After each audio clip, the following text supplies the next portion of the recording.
3-4 बड़े वाक़यात होने हैं, उससे पहले ग़ज़वा हिंद नहीं हो सकता। आप सल्लल्लाहु अलैहि वसल्लम फरमाया वैलुल लिल-अरब, अरब की तबाही, मिन शर्रिन कद इक़्तरब, जो बहुत खौफनाक तबाही है। इसराइल पहले ईरान तबाह करेगा और मुसलमान तमाशा बन के देखते रहेंगे, फिर अरब तबाह करेगा। अरब की तबाही तो ये लेवल है कि आपने फरमाया एक जूता पड़ा होगा, एक औरत कहेगी कि जूता तो किसी कुरैश का, लेकिन कुरैश दुनिया में नहीं होगा, क्योंकि रसूल अकरम की एक और हदीस है, खराब सिंध मिनल हिंद, खराब हिंद मिनल सीन, ये जो सिंध का इलाका है इसकी तबाही का जिम्मेदार होगा इंडिया, और इंडिया को तबाह करेगा चीन। 18 हदीसें हैं। हम अगर वहां जाके गजा को और फलस्तीन को फतह करेंगे तो फिर हम उस लश्कर का हिस्सा बनेंगे।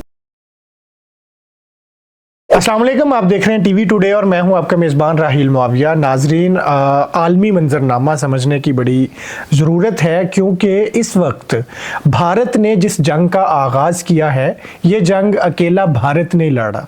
आपको याद होगा कि भारत के अटैक से चंद दिन पहले बाकायदा कश्मीर के अंदर इसराइली त्यारा आया और इसराइल के जो है ना वो सोल्जर्स आए, और उसके बाद दूसरी कड़ी को ज़रा मिलाएं कि पाकिस्तान के अंदर जितने भी ड्रोन भेजे गए हैं ये सारे के सारे इसराइली साख्त के हैं, यानी कि इसराइल भारत की पुश्त पर खुल के खड़ा है।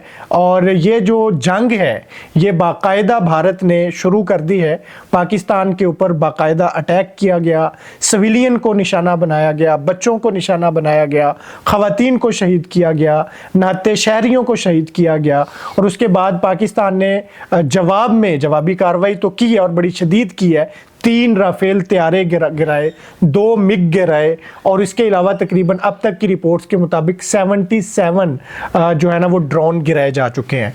ये मामला क्या है? हिंदुत्व और ये जो ग्रेटर इसराइल की सोच है ये आपस में इतनी मिल क्यों गई है? और क्या ग़ज़वा हिंद तो शुरू नहीं हो गया, या इसको क्या तीसरी आलमी जंग की तरफ ले जाने वाले इशारे हम कह सकते हैं या समझ सकते हैं? इस सारे मामले पे बात करने के लिए मेरे साथ औरिया मकबूल जान साहब मौजूद हैं, इनसे बात करते हैं। जी अस्सलाम वालेकुम सर, सबसे पहले तो ये बताएं कि क्या ग़ज़वा हिंद शुरू हो गया?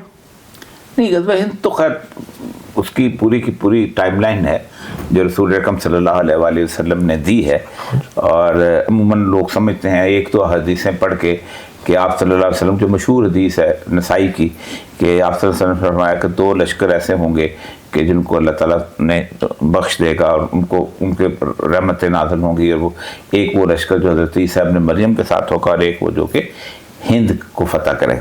उसमें लोगों ने कभी मोहम्मद बिन कासिम का लश्कर उसको बता दिया, कभी उसने उसका लश्कर बता दिया, ये क्या नाम है, महमूद गज़नवी का बता दिया, उसने हिंद को फतह किया। उसके बाद तो बाबर सारे आते रहे। तो असल मसला ये है कि ये सारे फिर आपस में लड़ते रहे। लोधी जो था वो उसके साथ हमायूं से लड़ा, और हमायूं जो था वो किसी और से लड़ा, और फिर बाद में अब ये खिलजी उसके साथ। और जी। असल मसला ये है कि ग़ज़वा हिंद के बारे में सारी की सारी हदीसों को मिला के आपको देखना पड़ेगा। ठीक है। रसूल अकरम सल्लल्लाहु अलैहि वसल्लम ने जो टाइमलाइन बताई है ये तकरीबन कोई 2000 हदीस हैं। ये मेरे पास किताबुल फितन पड़ी हुई है। ठीक है। ये नईम बिन हमाद ने कलेक्ट की थी। रसूल अकरम सल्लल्लाहु अलैहि वसल्लम ने एक दफ़ा खुतबा दिया था 15 घंटे का। आप सुबह नमाज पढ़ के उठे बैठे, आपने खुतबा दिया, फिर दोपहर ज़ोहर पढ़ाई, फिर खुतबा दिया, फिर उसके बाद असर पढ़ाई, फिर खुतबा दिया, फिर मगरब पढ़ाई, फिर खुतबा दिया, फिर कहते हैं कि इशा के बाद भी खुतबा दिया, जिसमें आप सल्लल्लाहु अलैहि वसल्लम ने ये तमाम हदीस बयान की और क़यामत तक आने वाले तमाम वाक़यात के बारे में बता दिया। ठीक है। उनमें रसूल अकरम सल्लल्लाहु अलैहि वसल्लम की एक टाइम लाइन है। ठीक है। मुख्तलिफ जंगें हैं, मुख्तलिफ टाइम लाइन। एक टाइम लाइन ये है कि फ़ुरात में सोने का पहाड़ निकलेगा और उस पर लड़ाई शुरू हो जाएगी, और वो पेट्रो डॉलर और सोने का गोल्ड इक्विवेलेंट नजर आता है। ठीक है। दूसरी टाइम लाइन यह है कि एक बादशाह जो है वो मरने के ऊपर इख्तलाफ होगा, और उसके ऊपर फिर जो है वो वहाँ पर जिसे कहते हैं उस मिना के अंदर कत्लेआम होगा, और उसके ऊपर फिर इमाम महदी का लश्कर जो है वो बड़ी जंग शुरू हो जाएगी। ठीक है। लेकिन जो सबसे अहम हदीस है रसूल अकरम सल्लल्लाहु अलैहि वसल्लम की, और वो है कि अमरान अल बैतुल मक़दस खराब अल यसरब, कि बैतुल मक़दस जो है उसकी जो है उस्तवार होगी बुज़दियादें, यानी वो एक रेलेवेंस के तौर पे इम्पोर्टेंट तरीन शहर हो जाएगा, तो मदीना वीरान हो जाएगा। वो खराब अल यसरब खरूज अल मरहमा, और जैसे मदीना वीरान होगा तो फिर उसके बाद बड़ी जंग शुरू हो जाएगी। खरूज मलहमा यफ्तह कुस्तुनतुनिया, और जब कुस्तुनतुनिया फतह हो जाएगा, यानी इसका मतलब यह है कि उस बड़ी जंग के आखिर में हम कुस्तुनतुनिया दोबारा फतह करेंगे, ये तुर्की वर्की सब जो है ये यूरोप ले लेगा, क्योंकि इस दौरान जो बड़ी जंग आनी है वो उसके अंदर वो यूरोप से 80 झंडों के साथ लोग आएंगे, हर झंडे के नीचे 12,000 सिपाही होंगे, 9,60,000 सिपाही होंगे जो बड़ी जंग लड़ेंगे। फिर आपने फरमाया कि खरूज यफ्तह कुस्तुनतुनिया, खरूज दज्जाल पर दज्जाल निकला है। इसमें सूरत हाल में ये है कि बैतुल मक़दस इस वक्त इम्पोर्टेंट बनेगा, और जैसे आज तो नज़र आ रहा है इस दौरान 3-4 बड़े वाक़यात होने हैं। उससे पहले ग़ज़वा हिंद नहीं हो सकता। एक तो यह है कि अरबों ने सफ़ारसी से मिट जाना, और इसराइल का ग्रेटर इसराइल मंसूबा फिर उसी हिसाब से बचे। आप सल्लल्लाहु अलैहि वसल्लम फरमाया कि जो है ये अरब जो हैं ये सफ़ारसी वैलुल लिल अरब की तबाही मिन शर्रिन का दिक्तरा कि जो बहुत खौफनाक तबाही है। अब इस तबाही से पहले ईरान ने भी सफ़ारसी से मिटना है। अच्छा। अब ये मैं आपको ये जो हदीस है ये मेरा ख्याल है 52 हदीस है किताबुल फितन की, और इसके अंदर आप सल्लल्लाहु अलैहि वसल्लम फरमाया कि सबसे पहले जो है वो इससे पहले कि ये 56 नंबर हदीस है किताब फितन। इब्न अजीज से अपने वालिद से अपने दादा से रवायत करते हैं कि हज़रत अबू हुरैरा फरमाते हैं कि रसूल सल्लल्लाहु अलैहि वसल्लम फरमाया सबसे पहले लोगों में से फ़ारस वाले इलाक़ होंगे, फिर उनके पीछे अरब वाले। तो इसका मतलब ये है कि इसराइल पहले ईरान तबाह करेगा और मुसलमान तमाशा बन के देखते रहेंगे, फिर अरब तबाह करेगा। अरब की तबाही तो ये लेवल है कि आपने फरमाया एक जूता पड़ा होगा, एक औरत कहेगी कि ये जूता तो किसी कुरैश करेगा, कुरैश दुनिया में नहीं होगा, इतनी सफाई हो जाएगी। इस दौरान मदीने के अंदर बिल्कुल वीरानी वाली सूरत है, तो मदीना से एक शख्स भाग के वो मक्का आ जाएंगे और उनकी बैत होगी। जिस वक्त तो बैत होगी तो वो उस बैत के ऊपर होगा ये कि एक लश्कर शाम से रवाना होगा। अब शाम ये मौजूदा शाम नहीं है, रसूल अकरम के ज़माने में शाम के अंदर ये दमिश्क भी शामिल था, उर्दन भी शामिल था, लेबनान भी शामिल था, उसके बाद इस फ़लस्तीन, यानी मशरिक़ वुस्ता का काफ़ी सारा इलाका। नहीं शाम अलहदा था। अच्छा। लेकिन हम जो है ना पंजाब और सिंध का इलाका जो है ये सिंध था, हिंद नहीं था। ओके। हमें सिंध नहीं कहा जाता था कभी भी, और हमारे ऊपर यानी अटक से ऊपर खुरासान था, वो फिर अफगानिस्तान के साथ मिल जाता खुरासान था, फिर इस तरफ हिंद था। ठीक है। हिंद कहते हैं काले को।